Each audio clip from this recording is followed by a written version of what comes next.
BJP ಮಾಧ್ಯಮಗಳು ಮತ್ತು ಹಿಂದುತ್ವ ಸಂಘಟನೆಗಳು ದೊಡ್ಡ ಒಂದು ಇತ್ತೀಚಿನ ಕೂಗು ಏನು ಅಂದ್ರೆ, ಹಿಂದೂ ದೇವಸ್ಥಾನಗಳು ಸರ್ಕಾರದ ಅಧೀನದಲ್ಲಿ ಹಾಕಿರ್ಬೇಕು, ಅವುಗಳ ಮೇಲೆ ಸರ್ಕಾರದ ಹತೋಟಿ ಹಾಕಿರ್ಬೇಕು,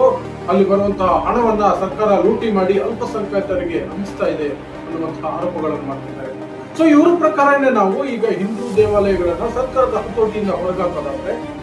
ಇವರ ಪ್ರಕಾರ ಯಾರ ಕೈಗೆ ಆ ದೇವಸ್ಥಾನಗಳನ್ನ ಕೊಡಬೇಕು? ಬ್ರಾಹ್ಮಣರ ಕೈಗೆ ದೇವಸ್ಥಾನಗಳನ್ನು ಕೊಡಬೇಕ?